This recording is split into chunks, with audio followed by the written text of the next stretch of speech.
We know that there's corruption in our society and that people betray each other and that there's deceit and all of that, and it causes things like the periodic collapse in 2008, which was complicated but was partly engendered by corruption.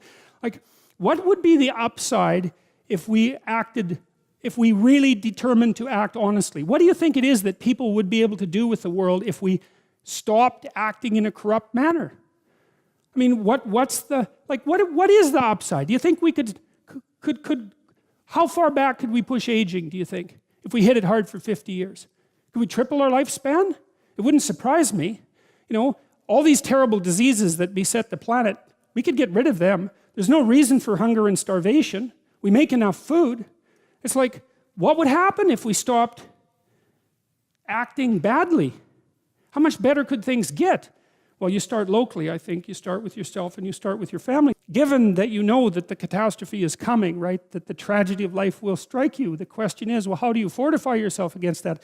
And obviously, to some degree, you do that by being materially sensible. And these old people in the Old Testament, these ancient people, they weren't blind to the utility of having a good crop and some animals, you know. That's an integral part of their life, to take care of themselves physically.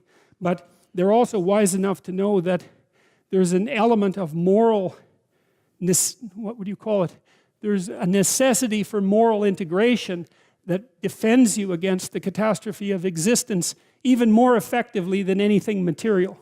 And even more, that the stability of the material things is more dependent on the integrity of your spirit than the integrity of your spirit is dependent on the material things.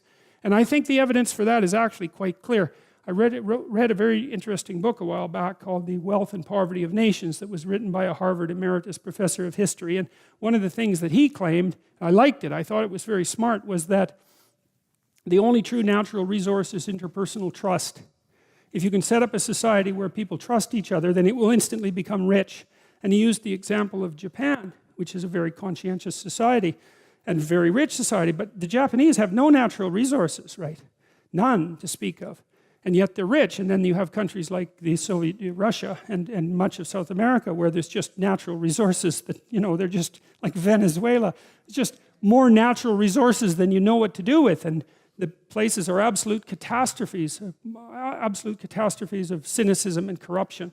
And so he attempted to document the relationship between default interpersonal trust among citizens within countries and their productivity and their GDP and their standard of living, and found a very, very tight relationship. And I like that a lot, and I've got a story about that quickly that I think is very interesting. I'll tell you two stories, one sort of generic. Well, I'll tell you one personal first. So one day, I lent my car to one of my graduate students, and he took it to Montreal. It was this old Cadillac. And it was a really bad rainstorm in Montreal, and he was in one of the highways that are like set into the ground, and there was like 6 inches of water, and he was turning a corner, hit the brakes and skidded on the water and smacked it into the wall and on the corner of the bumper, you know.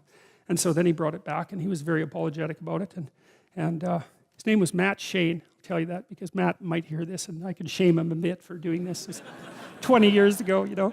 And he's a professor at the Ontario Institute of Technology, I think now, and quite a successful one. But anyways, he brought the car back, and I went and got it evaluated for damages. It was like $1,700 or something to repair it, or maybe more. But it was almost as much as the car was worth. And I thought, well, I'm not going to do that. So I went online and I typed in the part, and if you do that, you can get people to bid on sending you a used part from all over North America. So that's kind of cool. So there's all these junk dealers have got together, and they have this, you know, network of communication. So you put in the car part, and then they send you a bid. And so this guy said, well, I'll send you the bumper assembly, which is the whole bumper and the lights, for like $250. And I thought, yeah, okay, you could do that. That'd be good. So then I said yes, and then he called me up.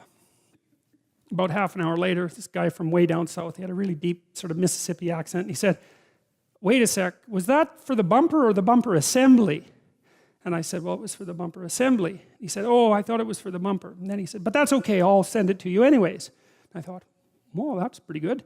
So I said, well, thank you, and then I hung up, and then half an hour later, he called me up again, and he said, look, I just went out and looked at that bumper assembly, and there's a plastic trim piece on the side and it has a scratch in it. And I thought I better tell you that just in case you didn't want it. And I thought, wow, that's so amazing. It's like, there's a miracle, man. It's like this guy, he's somewhere in Mississippi. I'm never gonna see him again, ever.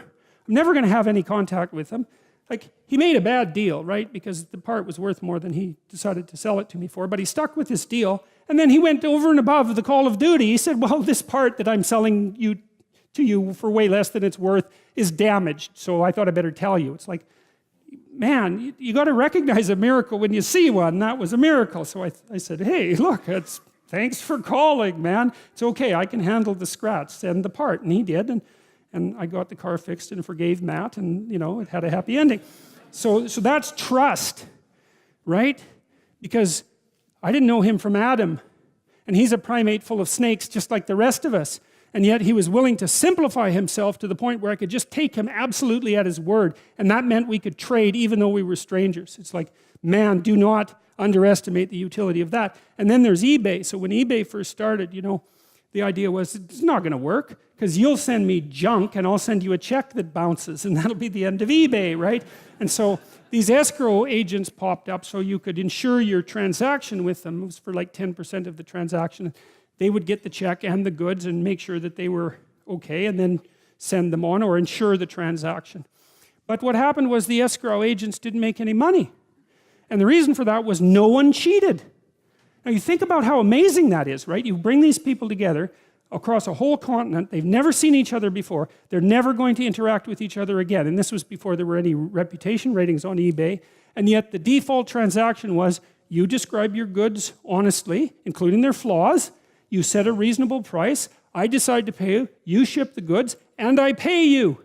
And it works. And what happened was that eBay produced a tremendous amount of capital that was previously frozen. So frozen capital is when you've invested money in something, but the thing is no longer useful to you, so the money is just sitting there frozen, right, so to speak. And you can't get it loose because, well, you've got an attic full of junk. How are you gonna get rid of that? Oh, eBay. And so all of a sudden all these things that were just junk became valuable, and everybody got richer, and none of that would have happened without the covenant that we established between each other that's predicated on trust. And so you might say that trust is the currency, and currency is trust because it's a promissory note, right? And if people lie, then the currency gets debased very, very rapidly. And so the economy runs on trust. If you really think about it, and you're not being naively optimistic and like, a nice, good person with all the weakness that intimates.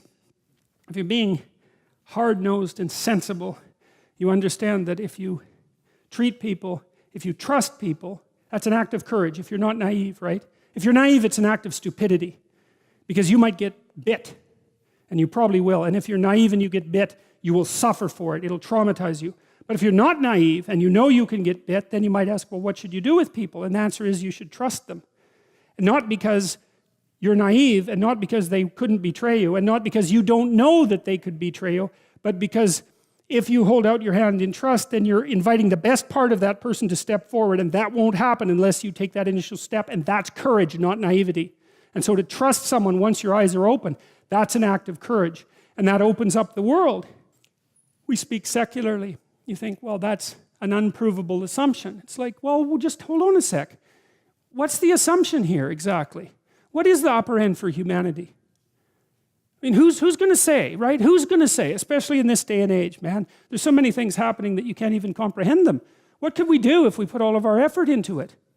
Well, you can experiment with that because you can start in your own household. You can start in your own room. And you can make miracles happen in the confines of your own space. There's no doubt about that. All you have to do is try. You'll see that happens. And people are writing to me and telling me that they're trying this and that that's exactly what's happening. And so we don't want to be too cynical about where we might be headed.